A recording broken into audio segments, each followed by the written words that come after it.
ముందు మురిసినమ్మ పండుగరు కదా అన్నట్టే అవుతున్నదట భారతదేశ భవిష్యత్ పరిస్థితి. దేశంలో ఉడుకు రక్తం ఉన్న యూత్ ఎక్కువ ఉన్నారు. అదే మన దేశాన్ని దునియా దేశాలను దాటేసేటట్టు చేస్తుందని అభివృద్ధి లెక్కలు చెప్తుంటారు కదా. కానీ అసొంటి పిల్లలు పువ్వుల తీరుగా విరబుయ్యక ముందే రాలిపోతున్నారట. చదువుల ఒత్తిడి ఎక్కువై ఆత్మహత్యలు చేసుకుంటారట. చిన్న ఈడులా మంచిగా చదవాలి అనే నెత్తి మీద భువనగిరి బండ పెట్టినట్టు చేస్తుండ్రట. అందుకే ఆ భారం మొయ్యలేక బలిమీటికి పానాలు తీసుకుంటుండ్రట. అట్లా ఆత్మహత్యలు చేసుకునుడు మున్పటి కంటే 65% పెరిగిందట. అంటే ఇక పరిస్థితి ఏ తీరుగా పగబట్టిందో చూడుండ్రి. 42 నిమిషాలకు ఒక్క విద్యార్థి పానాలు తీసుకుంటుండ్రట. ఇదివరకు ఎక్కువ శాతం రైతులు ఉద్యోగులు ఆత్మహత్యలు చేసుకునేటోళ్ళు. కానీ ఇప్పుడు విద్యార్థుల సావులే విపరీతమైతున్నాయట.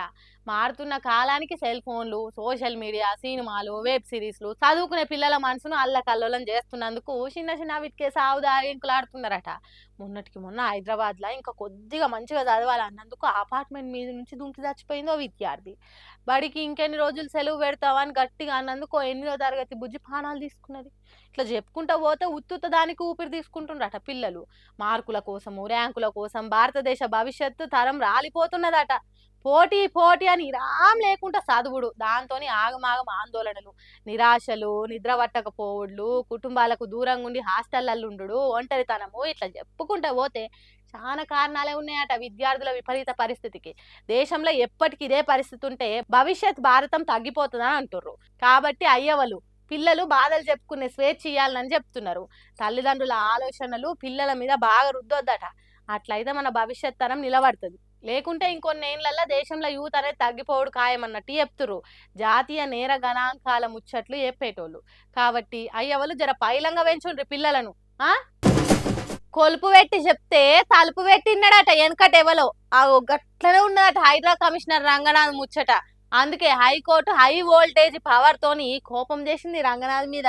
కోర్టులకు సెలవు రోజులల్లో ఇల్లు కూలగొట్టుడు చెయ్యొద్దని ఎన్నెన్ని సార్లు చెప్పినా చెవు మీద పేను వాలనట్టు చేసినావు. అప్పటి నుంచి మొదలు పెడితే ఇప్పటి వరకు కోర్టు మాట అంటే లెక్కలేనట్టు చేస్తున్నాడట. అంబర్పేట బతుకమ్మకుంట వ్యవహారంలా విచారణకు రమ్మని కోర్టు పిలిస్తే పెడశోగున పెట్టిండట. అదే ముచ్చట మీద రంగనాథ్ కోర్టు నీ విషయంలో రంగంలోకి దిగితే నాన్ బెయిలబుల్ అరెస్టుకు ఆర్డర్ వేస్తామని కోపం చేసిందట కోర్టు. ఇక ఇయ్యాలనైతే ఇయ్యరమయ్యర కోపం వచ్చింది కావచ్చు హైకోర్టుకు. ఏకంగా హైదరాబాద్ కమిషనర్ రంగనాథ్ ను ఒక రోజు మొత్తం మూలకు దోషి తిరిగి నిలబెడతామని చెప్పిందట. కాలు నొచ్చినా ఏళ్ళు నొచ్చినా క్షమించుడు అనేది ఉండకుండా చేస్తా అన్నట్టు చెప్పిందట కోర్టు.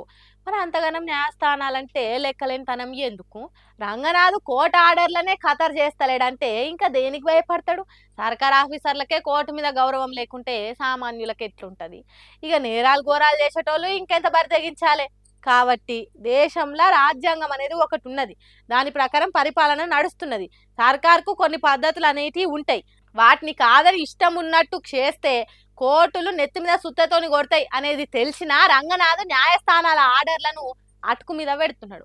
అందుకే నువ్వు ఎంత పెద్ద తోపుతురమైనా కోర్టులో ఓ మూలకు నిలబెడతామన్నట్టు గట్టి వార్నింగ్ ఇచ్చిందట.